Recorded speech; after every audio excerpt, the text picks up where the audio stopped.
आइए question number 11 देखेंगे। Topic का नाम है financial statements, chapter 21, DK Goyal class 11th की बुक में से। देखें सबसे पहले कि क्वेश्चन में क्या दे रखा है। ये वाला क्वेश्चन है, prepare the profit and loss account for the year ending 31 March from the following particulars. अब इसमें हमें ये सारे के सारे एक्सपेंसेस, कुछ इनकम्स दे रखी हैं और इसके इन सबको देखते हुए हमने प्रॉफिट एंड लॉस को ड्रॉ करना है। तो आइए स्टार्ट करते हैं। यहां मैंने प्रॉफिट एंड लॉस का फॉर्मेट ड्रॉ कर रखा है, तो आप लोग भी इस फॉर्मेट को ड्रॉ कर लीजिए और मेरे साथ साथ इस अकाउंट को बनाते हुए चलेंगे। सबसे पहले जर्नल एक्सपेंस दे रखे हैं, तो जर्नल एक्सपेंसेस मेरे वो खर्चे हैं जो प्रॉफिट एंड लॉस के अंदर आते हैं, तो मैंने लिख दिए जर्नल एक्सपेंस। अमाउंट है 12,000।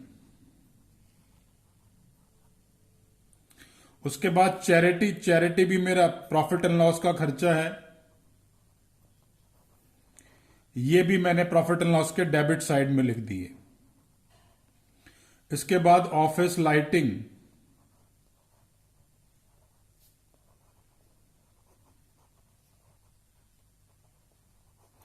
ये भी मेरा ऑफिस वाला खर्चा है, तो इसको भी मैं प्रॉफिट एंड लॉस के डेबिट साइड में लिखूंगा। Next is law charges,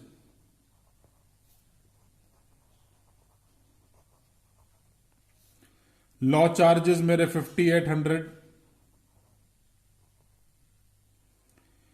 next is advertisement expenditure, ये भी मेरा ऑफिस वाला खर्चा है और ऑफिस के सारे खर्चे प्रॉफिट एंड लॉस में लिखते हैं, तो इसे भी मैंने यहां लिख दिया 14,200।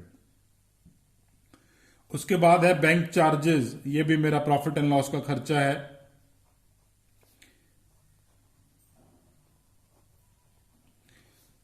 ₹1,200। उसके बाद कमीशन,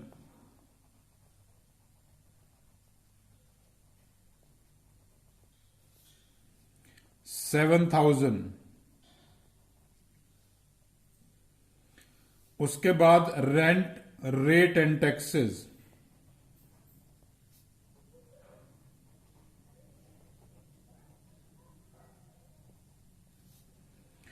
$30,000, ये भी मेरा ऑफिस वाला खर्चा है,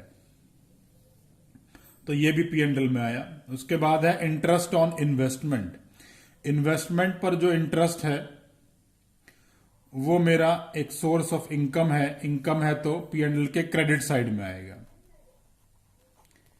बाय इंटरेस्ट ऑन इन्वेस्टमेंट 12,000। उसके बाद सन्ड्री इनकम्स,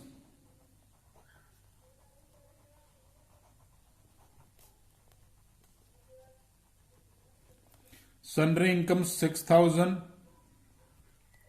उसके बाद इनडायरेक्ट एक्सपेंसेस, इनडायरेक्ट जितने भी खर्चे होते हैं वो सारे प्रॉफिट एंड लॉस के डेबिट में आते हैं, तो इसे भी मैंने P&L के डेबिट में लिख दिया। अमाउंट है 2,100। उसके बाद प्रिंटिंग एंड स्टेशनरी,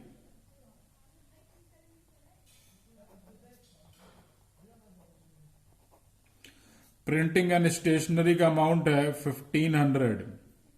इसके बाद लिखा है ग्रॉस प्रॉफिट, तो ये ग्रॉस प्रॉफिट का अमाउंट मैंने प्रॉफिट एंड लॉस के क्रेडिट साइड में लिख दिया, 7,69,000। उसके बाद है कैरेज आउटवर्ड,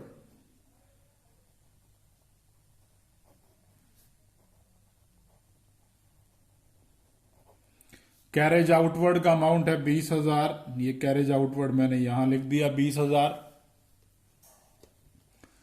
उसके बाद office expenses,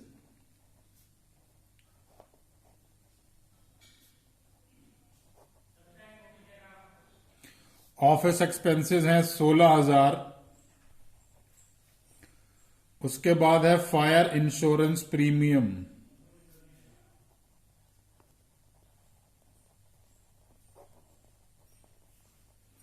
fire insurance premium 18,000।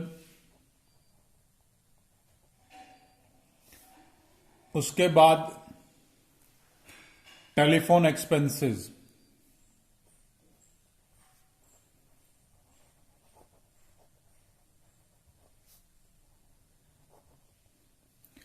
Telephone expenses हैं 13,500। उसके बाद establishment expenses,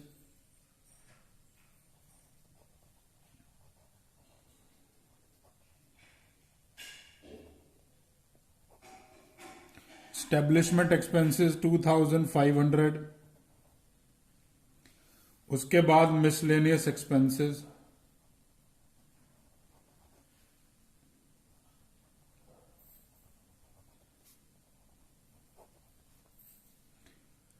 $7,100।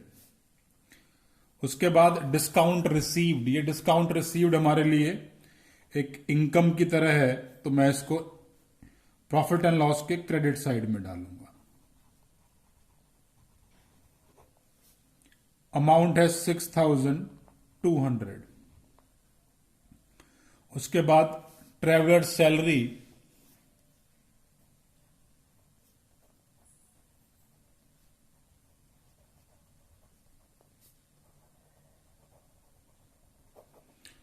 Traveller salary amount है 60,000 रुपए।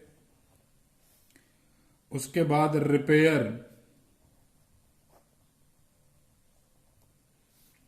रिपेयर है 4,300। उसके बाद कमीशन क्रेडिट,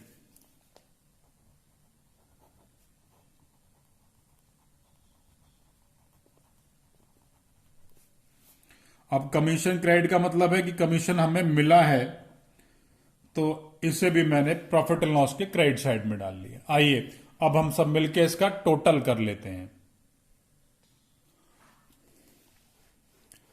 इसका क्रेडिट साइड का जो टोटल आ रहा है वो ज्यादा आ रहा है, तो उस टोटल को मैंने दोनों तरफ लिख देना है। जो टोटल बड़ा आता है हम उसे दोनों तरफ लिख देते हैं। टोटल है 7,95,200, 7,95,200। अब इन टोटलिंग में से इस बड़े टोटल में से इस सारे के टोटल करके लेस करूंगा, तो यहां पे एक डिफरेंस बच जाएगा और मैं उस डिफरेंस को लिखूंगा to net profit, to net profit. और ये वैल्यू आ रही है मेरी 5,72,000। ये मैंने निकाला कैसे? ये जो टोटल था 7,95,200, इसमें से ऊपर की जितनी वैल्यूज लिखी हैं ये वाली, इनका टोटल आया था 2,23,200। और हमें ये टोटल यहां पर ऐसे करके दिखाने की जरूरत नहीं है, ये सिर्फ आपको समझाने के लिए मैंने ऐसे लिख दिया है। फाइनली क्वेश्चन इसी तरीके से करना है। क्वेश्चन में कोई भी डाउट आ रहा है तो नीचे कमेंट बॉक्स में कमेंट कर सकते हैं। वीडियो अच्छी लगे तो लाइक बटन जरूर प्रेस किया कीजिए, इससे हमें मोटिवेशन रहती है। और अगर इस टॉपिक के ऊपर अभी तक मेरा वीडियो लेक्चर नहीं देखा तो प्लीज उससे जरूर देखिए। उसको देखने से ये सारे कॉन्सेप्ट हमेशा के लिए क्लियर हो जाएंगे।